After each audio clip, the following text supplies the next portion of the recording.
NASA science is saved. For now. This week on Planetary Radio.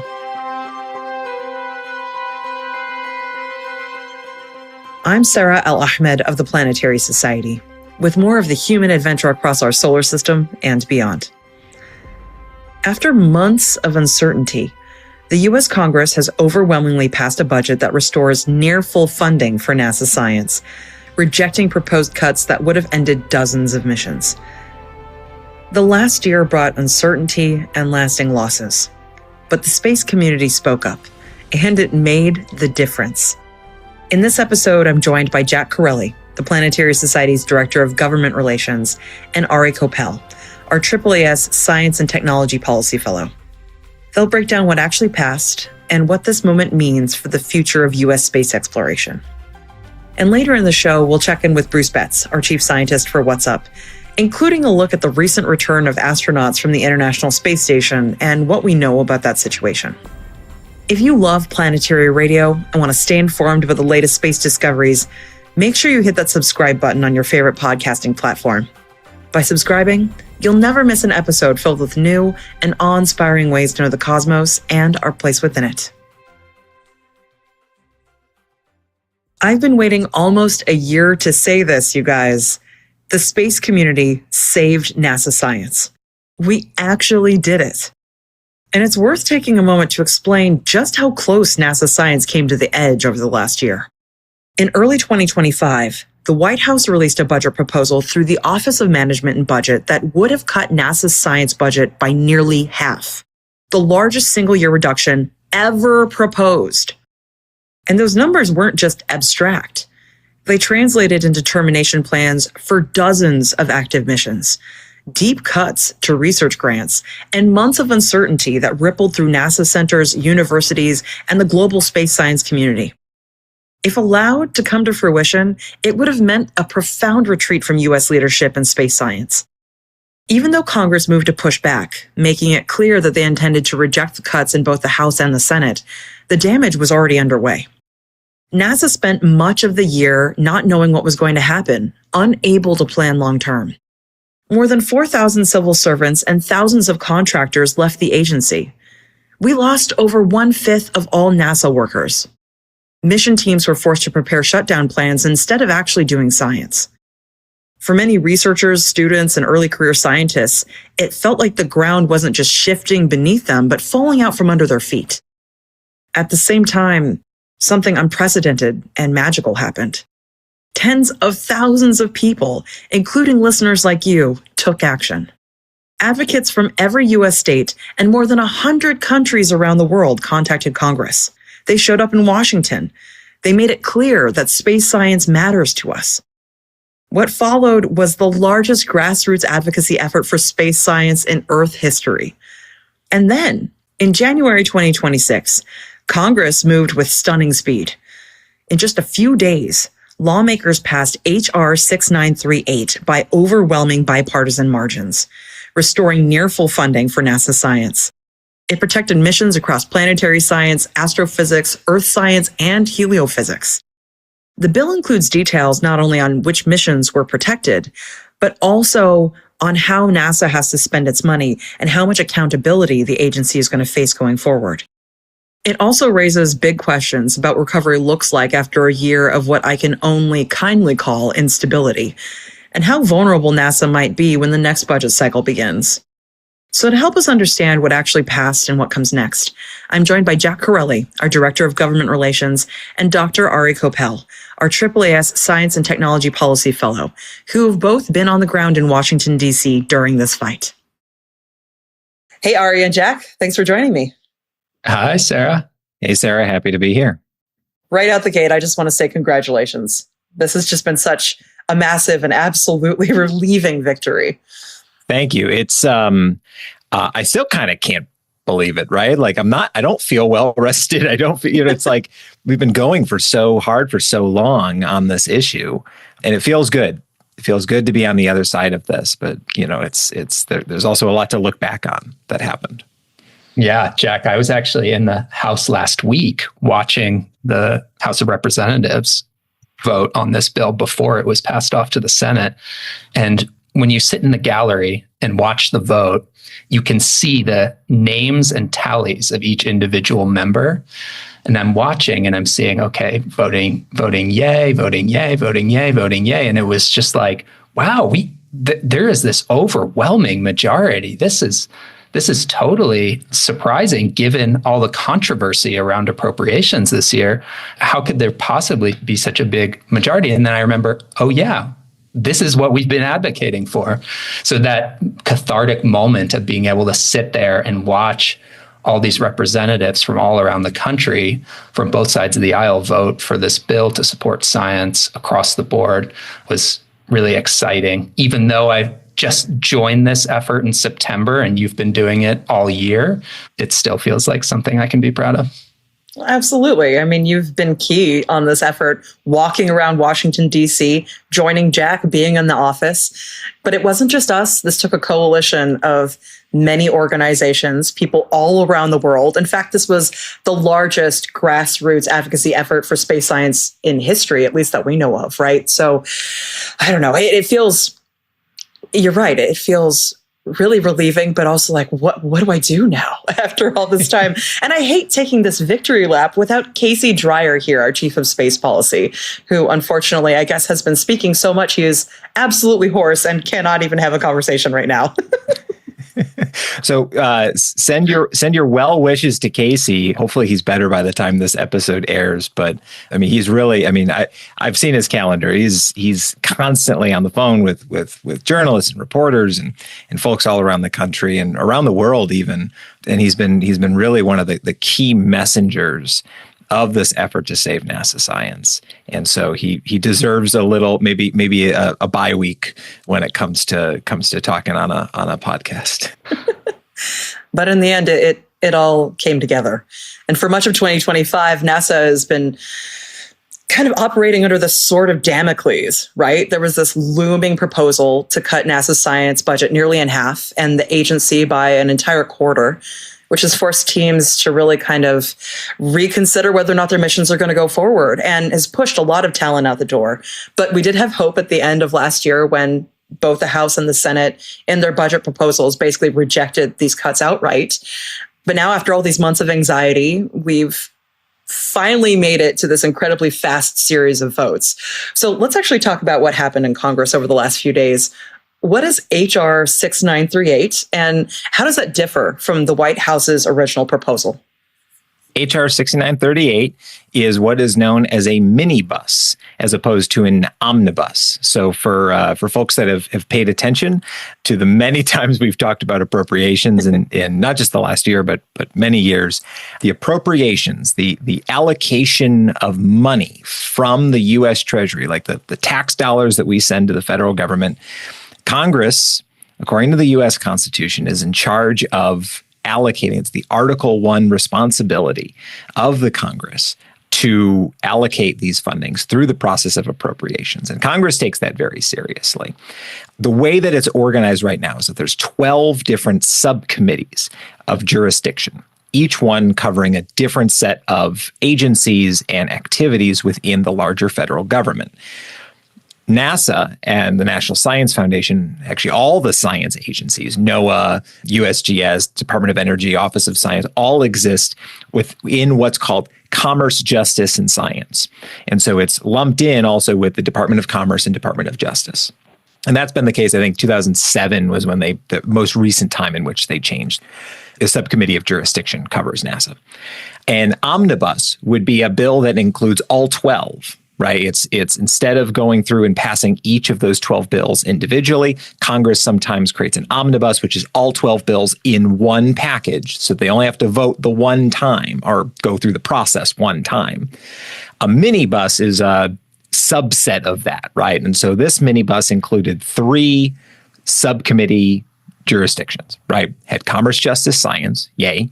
Had Energy and Water, so Department of Energy and water programs, as well as the Department of Interior and Environmental Protection work within the federal government. And so that 3-bill minibus came to be over the course of the last couple months. House and Senate introduced budgets in July, as they typically do. President's budget request comes out sometime between February and May every year. And then June and July timeframe, Congress responds, and Congress did. And then didn't really do anything with it. They voted it out of subcommittee, voted it out of main committee, but neither the House or the Senate fully passed their own budget. And so it kind of sat in this weird limbo space. This is why we had that government shutdown, the historic government shutdown after the end of the fiscal year on September 30th. This minibus is the result of ongoing negotiations from probably as late as last summer up until its release on, I believe it was January the 5th. And it was the day that Congress was coming back from the holiday break. They had left town at the end of December, not having completed appropriations. But clearly, both from what I know of activities on the Hill and what the leadership of the Appropriations Committee have reported out in public, is they were spending their holiday break hard at work negotiating a bill that included things that everybody liked, a little bit that everybody doesn't like, right? That's the nature of compromise. You're not going to be happy 100% of the time. That's how the government is supposed to work. And put together what is now known as H.R. 6938, soon to be Public Law 119, insert some number, whatever number that ends up being. And this minibus included, again, Commerce, Justice, Science, Energy, Water, Interior, Environment, those three subcommittees. And it was negotiated behind closed doors in what they call a pre-conference. So Congress sometimes does what's called a conference committee. This is their doing those activities of a conference committee, but before that could officially happen.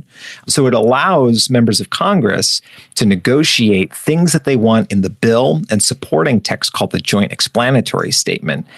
And basically, you bring it to the floor already knowing that you've negotiated all of the finer details that people care about. And sometimes, as we saw in the Senate last week or just this week, there are some things that people really care about that didn't make it into the final bill. And so amendments sometimes get proposed. But ultimately, this is a bill that in the House, 397 of the 431 current members, we have 4 vacancies, 397 of those members could support.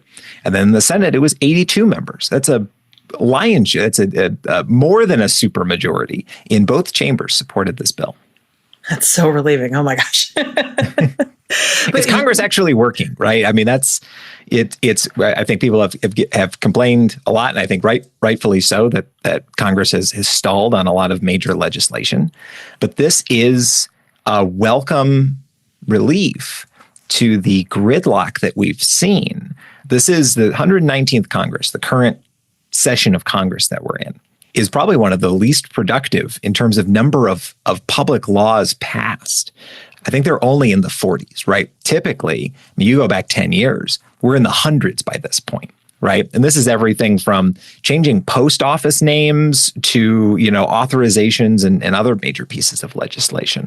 And so for this to get through, for them to strike this deal, clearly the contents of this package were so important to the members of Congress that this also was the first minibus of 2026. Congress did pass another minibus that included some other subcommittees of jurisdiction, things that were maybe a little less controversial when they reopened the government back in November. But that now leaves 6 subcommittees of jurisdiction not covered before the January 30th deadline. But we can breathe a sigh of relief that should the government shut down or we find ourselves in another continuing resolution, NASA's not going to be caught up in that. NASA is fully funded by H.R. 6938. Well, you mentioned this a little bit earlier. This final budget includes something called a Joint Explanatory Statement, which has some legal force behind it. Can you talk about why that detail is so important? Yeah, happy to. For those eagle-eyed listeners, you'll know the word report when we're talking about appropriations. The report, the House or Senate report, includes a lot of additional details. The appropriations law itself, if you really have trouble falling asleep, like I can send you the link to congress.gov and you can read the legal text, it really only pertains to like those really top line numbers. Here's how much we're spending on NASA and how much we're spending on science, but doesn't go into individual missions, typically does not go into individual missions. That's where the reports come in. And typically, typically is kind of a weird word on this, because in recent years, because we've dealt with so many continuing resolutions and different funding mechanisms for the federal government, this has not been the case. But prior to, I would say, maybe 5 years ago, Congress typically makes those reports statutory, meaning that somewhere in the law it says, hey, agency, we're writing this law, but you also need to consider this additional document as having the force of law, that this is not just a set of recommendations. This is not just a bunch of members of Congress telling you how to spend your money and you can ignore us. This has the weight of the United States Constitution and the United States Congress behind it. And so that adds a level of intensity, of severity to the intent that Congress has in passing this bill. Now, a joint explanatory statement and a report are very similar. Where a report is only coming from one chamber, House or Senate, a joint explanatory statement is coming from both, hence the joint, right? And it in itself, in having that name, has even more of a more weight, right? That the agencies have to follow this. And something very interesting that the joint explanatory statement associated with HR 6938 had in it is it said, not only, Congress, is this report, this language statutory, but so are the reports that the House and Senate produced last summer. And so we actually have to not just look at the legislative text of the bill that's passing and the text of the joint explanatory statement. We have to look at the reports from the House and Senate. And so long as those reports from the House or Senate don't contradict something in the GES, the joint explanatory statement, they also have the force of law. Now, there's only a handful of things that are maybe a little bit different in one or the other, but that means that we have 3 times the amount of direction going to agencies like NASA with this bill. And if we remember, one of the things we were really worried about with the budget cuts is that when NASA passed back the budget under the administration's request, what it outlined for was cancellation of not only missions that are under development, not only missions that are in the formulation stage, but ongoing missions that we've already invested millions, if not billions of dollars in. And those reports that came out of the House and Senate over the summer specifically delineate protections for these really exciting missions that are both currently collecting data and going to be collecting data in the next 10 years or so. That includes things like the missions to Venus, Da Vinci and Veritas under development. And it also includes missions currently at Mars, like Mars Odyssey and Mars Express. Unfortunately, for those who follow the planetary science news world, you know that MAVEN is undergoing some trouble right now as well, but it also includes protections for that if we do ultimately get back in contact with it.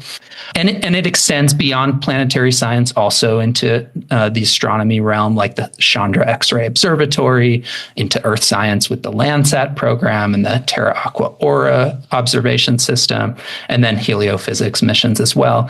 But one of the biggest things to come out of these reports is specific highlights for missions telling NASA, hey, disregard anything else you've been told. You have to keep these missions running and you have to continue developing them to the levels, the funding levels that we've delineated here. And those funding levels are the levels recommended for the most part by the experts working on those programs themselves. I love this level of clarity because now we're not kind of lost in limbo thinking, well, okay, now we know that there's funding, but who's going to be left out in the cold in this scenario? You know, I've been having these mini kind of existential crises over the last year, thinking about specific missions. So having that level of delineation in the funding, I think, is really going to soothe my anxiety going into the rest of this. There's also this additional funding from the One Big Beautiful Bill Act. How does that change the picture for NASA overall in fiscal year 2026? Yeah, so NASA's for fiscal year 26 and for the next few fiscal years, NASA's lucky in that it actually has 2 budgets. Back over the summer, and actually starting really with the inauguration of Trump, there was this conversation about passing what they call a reconciliation budget.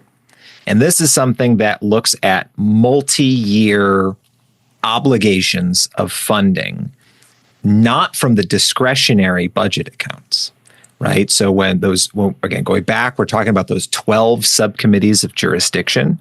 Those all pertain to discretionary spending, which is only about a third of what the U.S. spends on an annual basis, right? It's not even the majority of what the U.S. government spends. And that includes everything, right? That's why you think about NASA's budget, $24 billion. That seems like a lot of money to an individual. In the grand scheme of things, of the federal budget, it's less than half a percentage point, right? Because the federal government's just so big.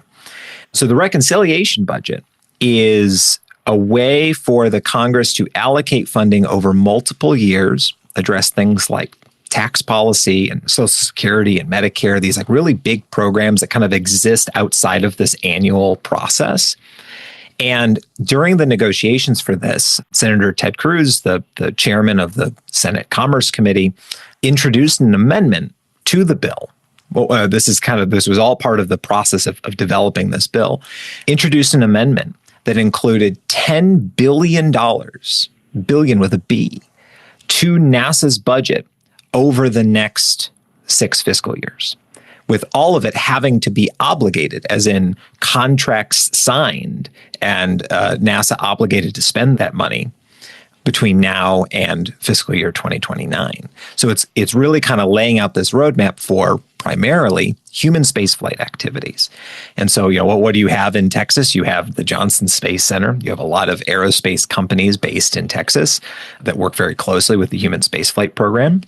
There's, you have Marshall Space Flight Center in Alabama, Kennedy Space Center in Florida that all play in Michoud in Louisiana and Stennis in Mississippi that all play very pivotal roles in space broadly, but especially in the human spaceflight program. Well, so that $10 billion is not just like a slush fund that they sent over to NASA. There was actually delineations of where NASA is supposed to spend that money. And it includes, basically $1 billion every year for the Space Launch System and Orion Crew Capsule, which are really kind of the core components of the Artemis campaign, the crewed return to the moon program. It also includes supplemental funding for the International Space Station. Also includes $700 million for a Mars telecommunications orbiter to help improve the infrastructure around Mars. Our most recent telecom orbiter would be Maven. Unfortunately, as already mentioned, is sort of in this unfortunate state of the unknown. And that was launched in 2013. We have aging infrastructure at Mars with a plan to send so many more missions there and eventually crew. We need to be talking about telecommunications. Anyway, so that $10 billion is broken up into requirements on an annual basis for the next 4 fiscal years, as well as just some general direction for other programs. And so that's all. I said the word supplemental. That's an important word because it's not discretionary. This is money that is coming out of a different funding account within the U.S. Treasury that is still going to NASA. So NASA has that money to spend. It has the direction to spend it, and that doesn't put downward pressure on the rest of the NASA program. And so actually, I've run the numbers on this. If you look across both the discretionary spending that was just passed and the supplemental funding from the One Big Beautiful Bill, or HR1, NASA is actually going to have a larger budget in fiscal year 2026 than it has had in 30 years if you adjust all of those budgets for inflation. That's going into this funding cycle for fiscal year 26. We were facing an existential crisis for science, for the future of human spaceflight. Remember, there was that potential pivot towards not the moon, but a crash Mars program.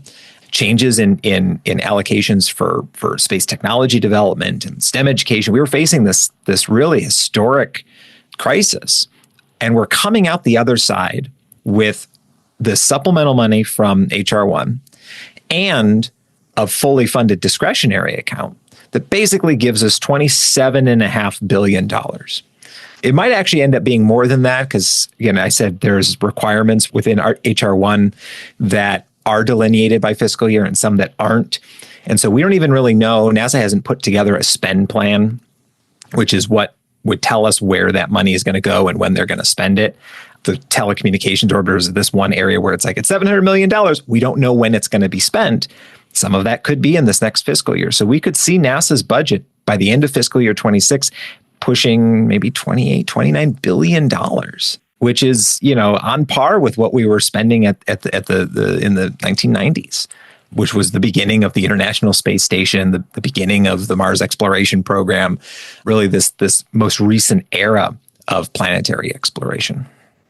And I know we're talking about NASA here, but I would be remiss if I didn't also mention that in response to this budget crisis that we've been going through, we've also seen other countries try to seize the moment and take initiative and boost their funding in ways that, in their eyes at the time, would have replaced what we would have lost. But now, so for example, just a few months ago, the European Space Agency announced basically a 30% increase to its budget, which if we saw a 30% increase to NASA's budget, it would be unprecedented. And we're seeing that around the world, other countries are stepping up and enhancing their scientific programs. And the result is that as a result of this budget crisis, we're actually seeing this response from the scientific community and from the public that, hey, this type of thing will not be tolerated. Science is important. Exploration is important. Discovery is important. We need to be enhancing these programs, not cutting them. And so the message is very clear, not just in the US, but across the world. It's almost like whiplash after this last year. Everything seems so dire.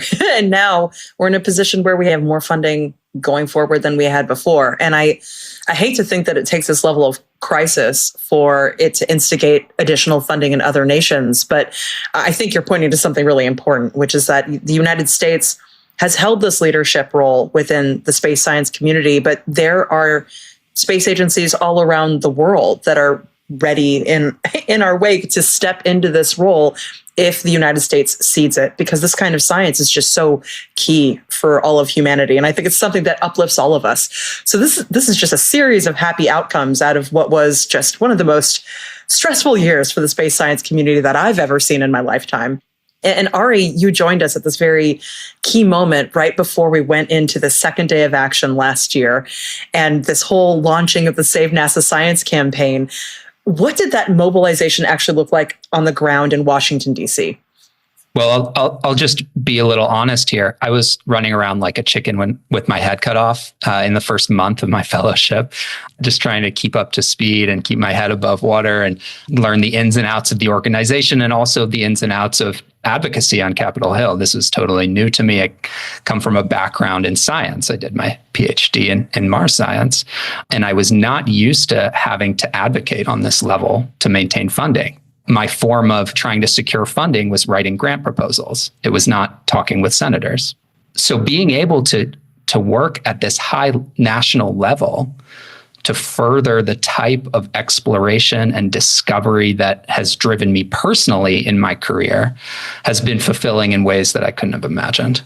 It's been this opportunity to get real insight into how large-scale organization of massive enterprises that no single individual could even dream of planning out on their own is actually carried out. In other words, how the sausage is made. And I think in the academic world, oftentimes it's very kind of individual driven. It's an individual comes up with an idea, gathers a small group of folks to kind of think through that idea with them. But typically that small group is no larger than a dozen. And then they carry out that research program over the course of 3 to 5 years. Space missions don't operate like that. It's much more complex. And there is this interplay with the academic world of academics coming in and proposing missions. But ultimately, it's a large organization and hundreds, if not thousands of people carrying out that task of making sure that that idea comes to fruition. And joining the Planetary Society at this pivotal moment was really the premier opportunity to see, okay, this is how that actually gets done. This is how we make sure that a mission that is a good idea that someone came up with at some point actually can be carried out with the resources that we have available to us as a society. And this is how we can communicate with Congresspeople and with the public the value that a mission like that actually has for society. It's not just feeding scientists curiosity, but it's showing us as humans the types of things we can achieve when we band together in an organizational structure and pool our resources towards something that is greater than any single individual. We'll be right back with the rest of my interview with Jack Corelli and Ari Coppell after this short break. Hi, y'all. LeVar Burton here. Through my roles on Star Trek and Reading Rainbow, I have seen generations of curious minds inspired by the strange new worlds explored in books and on television. I know how important it is to encourage that curiosity in a young explorer's life. That's why I'm excited to share with you a new program from my friends at the Planetary Society. It's called the Planetary Academy, and anyone can join. Designed for ages 5 through 9 by Bill Nye and the curriculum experts at the Planetary Society, the Planetary Academy is a special membership subscription for kids and families who love space. Members get quarterly mailed packages that take them on learning adventures through the many worlds of our solar system and beyond. Each package includes images and factoids, hands-on activities, experiments and games, and special surprises. A lifelong passion for space, science, and discovery starts when we're young. Give the gift of the cosmos to the explorer in your life. It's given me a lot of hope. There are so many important issues facing humanity right now, and I've chosen in the last year, because I love space science so much, because this is my job, to dedicate all of my efforts into this one thing. And seeing it turn out this way gives me a lot of hope that all these other causes, when enough people come together, they can in fact enact change and turn things around in dire circumstances. So I don't know. I don't even know how I'm feeling right now. It's been a weird year. It sure has. And a lot of damage has been done, and there's a lot of people in pain and strife right now. And this declaration of victory for the campaign may to some people come across as a little glib, but we do have to celebrate these moments because they certainly do not come often. And we can do both things, right? We can acknowledge the damage that's been done to NASA, to the science enterprise, to trust in these institutions, while also celebrating these victories. There's never going to be any one budget or bill that solves every problem, right? And even when you pass that amazing budget, right, that we have this full funding functionally for NASA and NSF, it is also a low point broadly for both of those funding lines, just because the federal budget has not maintained pace with inflation. And so NASA's dollar does not go as far as it used to. And then there's implementation. Even with this budget, we have to make sure we're holding Administrator Isaacman and NASA leadership accountable to what Congress has clearly made their intent. And so there's a lot of work that's going to happen from here on out. And there's a lot of damage that needs to be repaired. But in this moment, we also need to be grateful for the tens of thousands of people that made their voice heard, the hundreds of thousands of messages that were sent both by the advocates, by Ari, myself, and Casey, the millions of people that saw, read, shared our information on social media and with friends. There's no one thing that's going to change the tide, but it's the concerted effort of a community that can solve problems. So I also want to just say thank you to everyone that did take action, to all of our partner organizations, the 24 organizations that put their name on the dotted line next to ours on statements and letters and actions, as well as the members of Congress and the administration that we worked with behind the scenes, in front of cameras, right? We're all across DC and the country to get to this moment. Yeah, it kind of feels like that moment when you see people in award shows, they go up to the podium and they've got 2 seconds to thank everybody who's behind them. It's impossible for us to shout out every single person and every organization that was a part of this. But honestly, it took the efforts of people in over 100 countries to get this done. Like, if I sit back and really think about that, this is absolutely momentous. So I think you're right. Even if there's so much left ahead and so much damage that's been done, we really do need to take a moment and just be happy for 1 second that this is the result after all this effort. But as you said, there are several terrible outcomes out of this last year. And I think one of the biggest casualties of this budget is unfortunately the Mars sample return mission.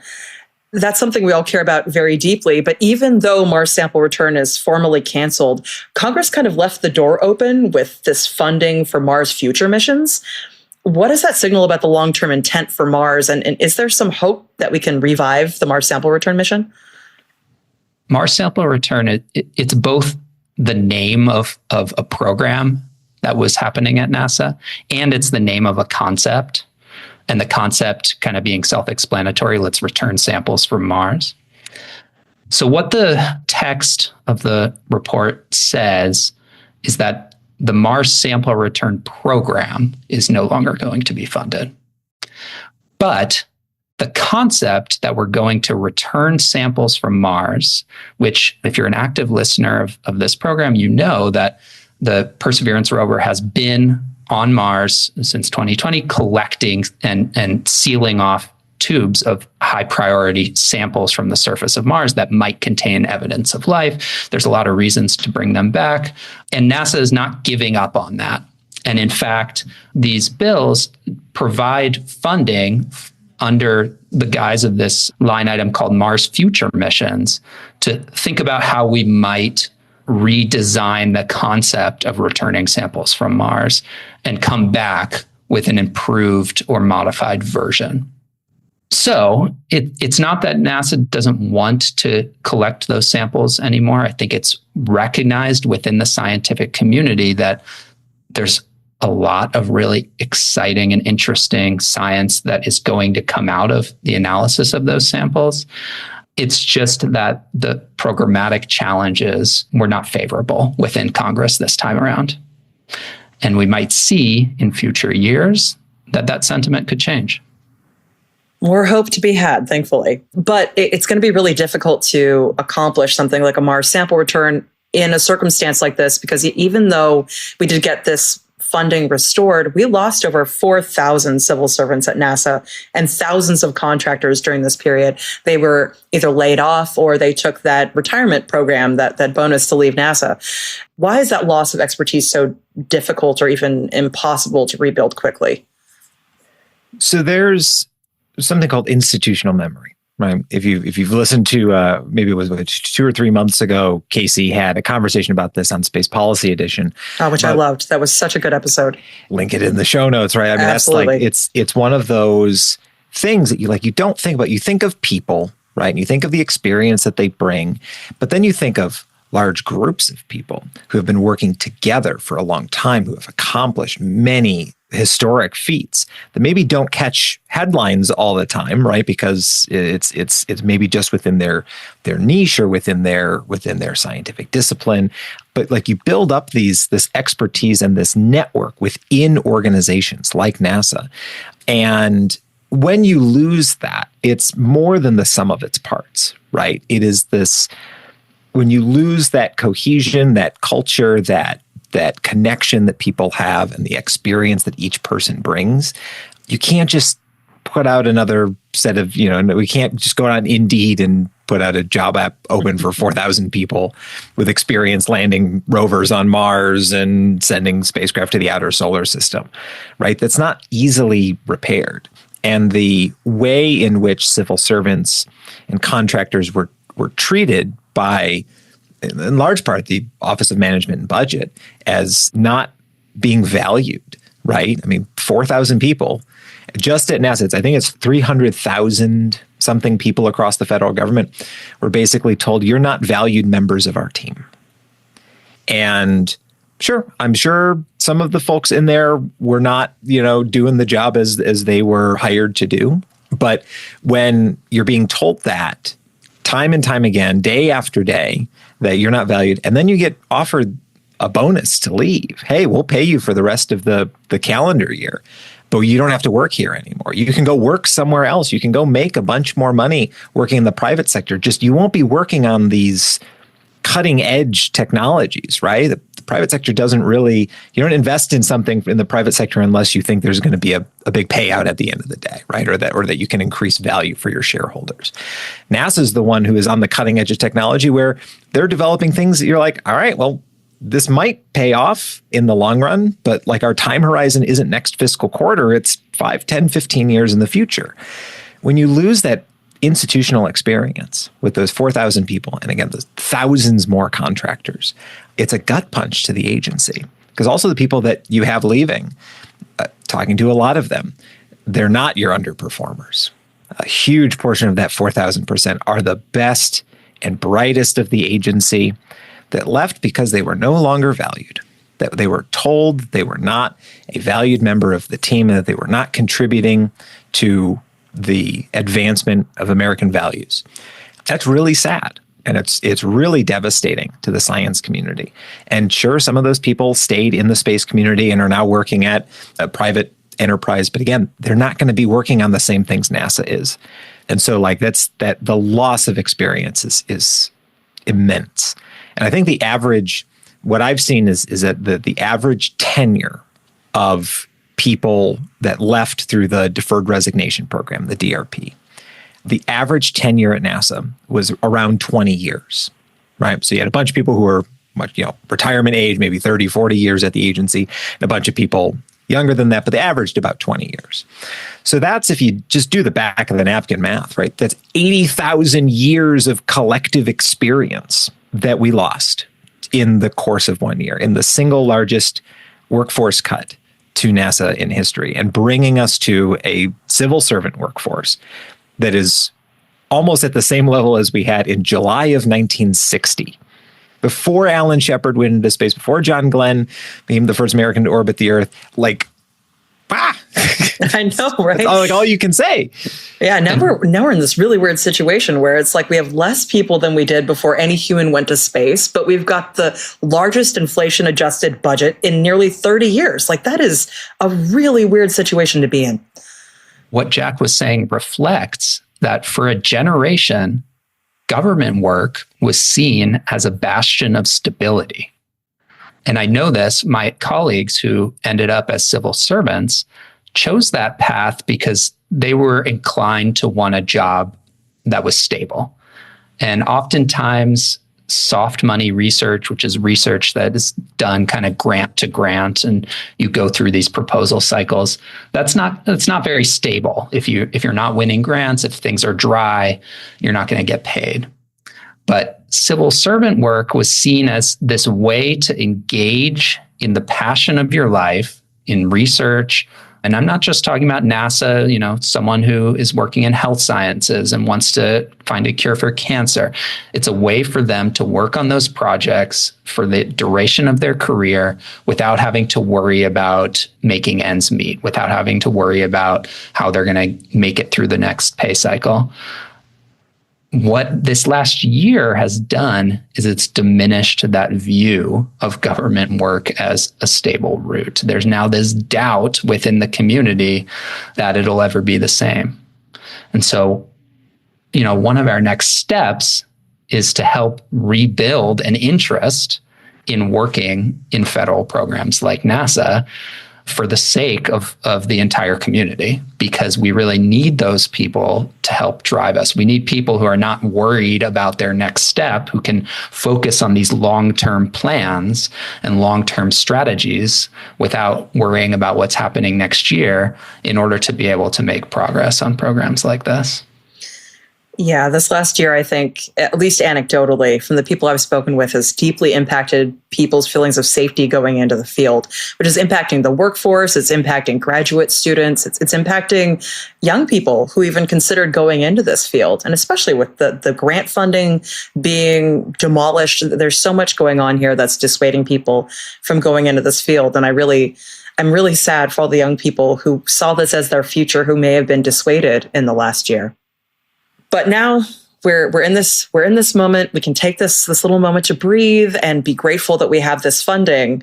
But now we've got fiscal year 2027 coming down the pipeline. This budget request is going to be coming up soon. How vulnerable is NASA to another funding fight? Well, you say FY 2027. It really is. It's going to be coming up quick. Yeah, we got like a month. Yeah. Legally, the administration is supposed to submit their budget request on the first Monday of February, according to the Budget Act of 1978. I don't think there's been an administration that's ever met that timeline. It's typically like mid-February to more likely mid-March. And so maybe we have a little bit more breathing room than initially just reading the requirement for the administration. So yeah, there's a distinct possibility, right? I mean, the Office of Management and Budget, OMB, starts the process of the next fiscal year like months and months ago. So we got word that OMB has started working on FY 27 like 3 months ago, right? Like formally like started work on developing that budget request. Like during the government shutdown, like this is something that like it's a constant process over at OMB. I wouldn't be surprised if someone's already starting to talk about FY 28.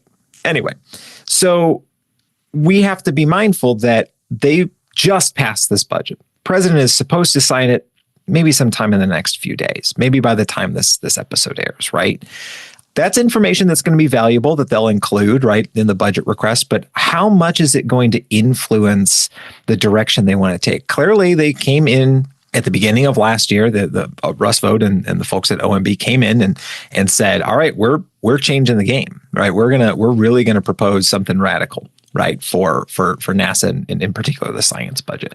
But it was so wholly rejected by Congress and by the public, right, in the largest grassroots mobilization for space science in history. I wouldn't be surprised if they really kind of rein it back.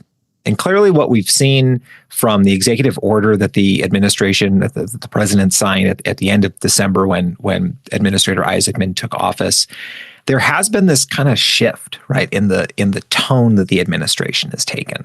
There's also a huge personnel change. There's folks at OMB that have been a thorn in the side of the space science community for decades that are no longer there. There are political appointees that began the year at NASA, last year at NASA, who were instrumental in creating this budget, who were let go, right? Because they maybe didn't read the room very well, and they're no longer involved in the process. And we now have Jared Isaacman involved, and we have a full slate of people, a different set of personnel at the White House and within NASA that are informing this next budget request. So I'm not holding my breath. I'm preparing for the need to spend more 80-hour weeks over the next year fighting for NASA's budget again. But the signs are there that maybe, just maybe, we'll get an FY27 budget request that isn't totally outlandish, right? That isn't totally an existential crisis. Are there going to be things we disagree with? Absolutely. There always are. If you know the Planetary Society, right, we're idealists. Like we want the best for the space program.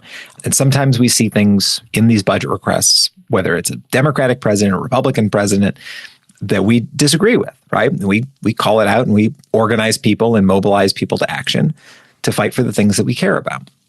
But with this personnel change and tone shift of really focusing on what the administration can accomplish in the near term, there may be hope for a more reasonable budget request for NASA, something that we can, work together with Congress on that still protects these programs that we really care about. There's a lot of exciting things happening in the next 3 years already. You got the Dragonfly launch, NEO Surveyor, Nancy Grace Roman Space Telescope, and the beginning of work on big things like the Habitable Worlds Observatory, this Mars Future Missions project line.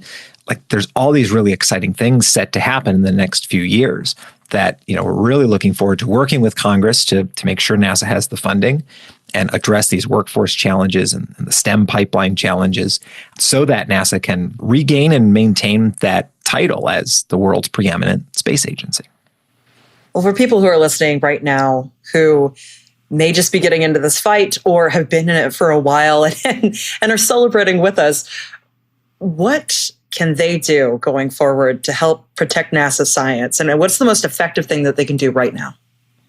Right now, there's a couple things.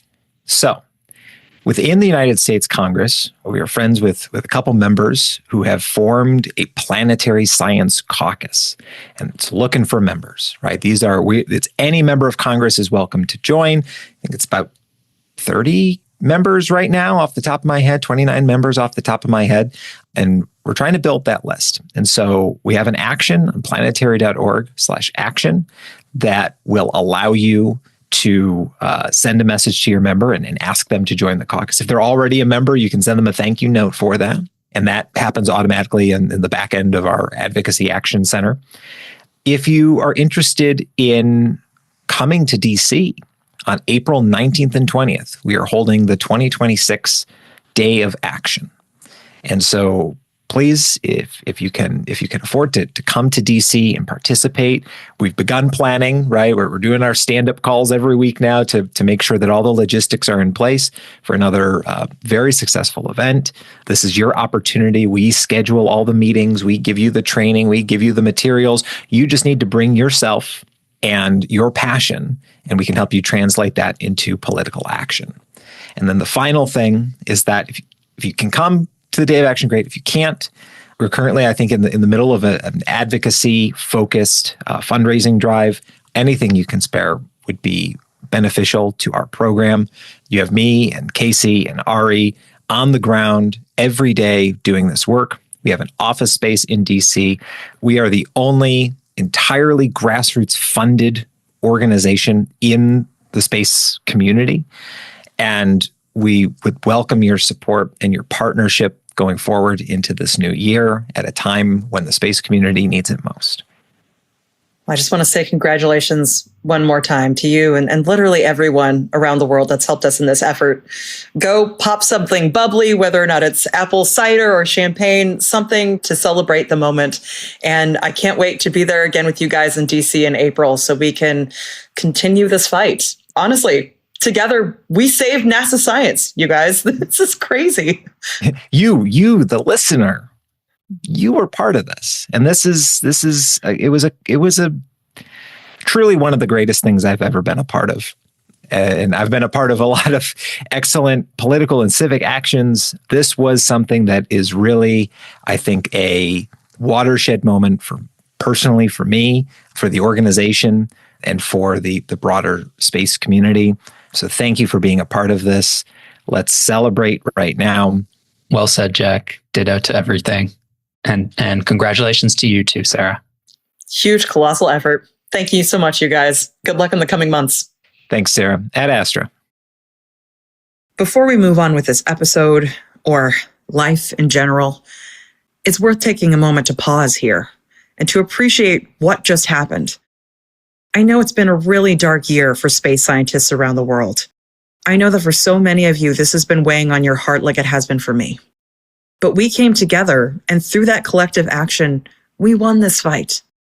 This was an enormous effort, but it worked. Tens of thousands of people spoke up.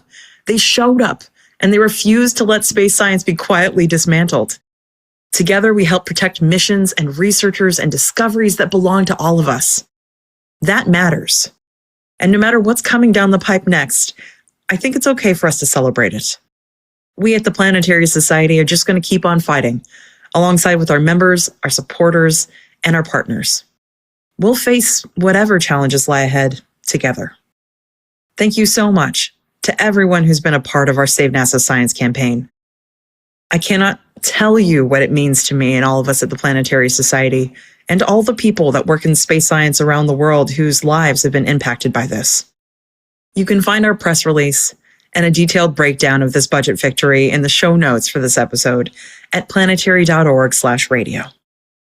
Meanwhile, while we were all distracted by this situation and all of the other things happening here on Earth, another situation was unfolding in space. 4 members of Crew 11 aboard the International Space Station returned home early following a medical issue on orbit. Their return was the first time in the ISS's 25-year history that a mission was cut short because of a medical issue. For the latest on that story, we turn to Dr. Bruce Betts, Chief Scientist of the Planetary Society, for What's Up. Hey, Bruce. Hello, Sarah. Well, sounds like NASA's budget is passed. We've been all caught up in what's going on with NASA down here on Earth, but in the meantime, space exploration is still going on. So I wanted to take a moment to acknowledge a story that I've had a lot of people ask me about recently, which is that Crew 11 on the International Space Station came home a month early than planned because of a medical issue. So I wanted to ask you about what happened there, just so that we can assuage people's fears. Right. Well, we don't know because NASA is keeping the medical issue private, but we know that the astronaut in question, we don't know which, is stable and getting treatment for whatever. And they successfully executed, although not in a crisis emergency that had to come back immediately, but still an emergency that they chose to end the mission a month early. They're back safely, and there are still 3 crew members on the ISS right now. There are another 3 people in space, just on the Chinese space station. And Crew 12 is scheduled to put 3 more people back in addition on ISS in February, mid-February-ish. Yeah, my first thought after hearing about that story is A, I hope everyone's okay. But B, I would hate for Earth to break its streak of having humans in outer space. So, I was really glad to hear that not only are there people still on the ISS, but also on Tiangong. So We had people in space since, November of 2000? Yeah, man. Constantly, there's been, just on ISS, it has been crewed since November. I believe it's November, but 2000. So not everyone's been on Earth all that time. Whoa. Yeah, I was also delighted to hear that they splashed down in San Diego because Matt Kaplan and I have been discussing, hoping that the Artemis 2 mission all goes as planned. We've been discussing going to the splashdown area in San Diego to celebrate the astronauts as they come back in. So hopefully we get to make that happen. I've never gotten to see a splashdown before.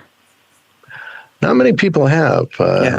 Well, I'll be on the shore, so obviously I won't be out there in the ocean. Yeah, I was going to say, I think you'll get in trouble if you're out where they're planning to splash down. They tend to not like other ships in the area. Yeah. Hey, do you want a little something? A little something? What you got? I got a random space fair. Hey, what if you could drive around Saturn's rings, the main rings, at freeway speed? It would take you about a year to go drive all the way around. Seriously? Yes, seriously. Hey, I don't kid around when it comes to random space. Well, I do, but the facts are right, hopefully. Dude. Yeah, that's the main rings. We're not the fainter rings are farther out and would take longer, but the ones you easily pick out in pictures and telescopes, about a year to drive around, doing your 100 kilometers per hour, roughly. I need that level in a video game. You don't want to drive the entire thing, but I wonder too now, how long it would take you to drive across other things in space. If you could drive across the bottom of Valles Marineris or something. I'm going to have to do some calculations. Well, I've done ones to take unrealistic paths directly to planets, but it's about 5,000 years to Neptune. Oh. And 170-ish years from the sun to Earth. Man. But that's assuming you could drive straight there, as we usually do when we ponder how far things are. Yep. Got to make sure to bring snacks. Gives you an idea of how big those suckers are. Well, they're huge. That's no crazy. breaks. Honestly, that is context. And that's not stopping for food or bathroom breaks. That's just try. It's going to take you longer if you more stops you do at the little. Wait, do they have truck stops? I was going to say 6 months in, you hallucinate a gas station somewhere.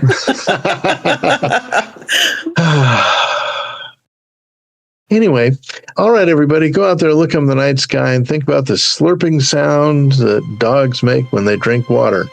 I don't have to imagine it. Thank you, and good night.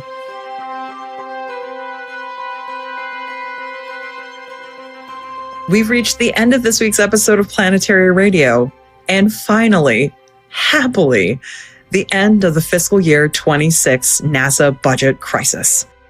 If you love this show, you can get Planetary Radio t-shirts at planetary.org/shop, along with lots of other cool spacey merchandise. Help others discover the passion, beauty, and joy, or PB&J, of space science and exploration by leaving a review and a rating on platforms like Apple Podcasts and Spotify. Your feedback not only brightens our day, but helps other curious minds find their place in space through Planetary Radio. You can also send us your space thoughts, questions, and poetry at our email, planetaryradio@planetary.org. Or if you're a Planetary Society member, leave a comment in the Planetary Radio space in our member community app. Planetary Radio is produced by the Planetary Society in Pasadena, California, and is made possible by our members. Thank you to everyone who's been with us during these hard times and donated to help make this victory possible. You can join us and help us continue to stand up for space science at planetary.org/join. Mark Hilverda and Ray Paoletta are our associate producers.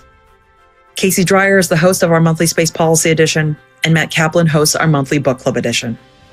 Andrew Lucas is our audio editor. Josh Doyle composed our theme, which is arranged and performed by Peter Schlosser. My name is Sarah El-Ahmed, the host and producer of Planetary Radio. And until next week, congratulations, everyone. Ad Astra.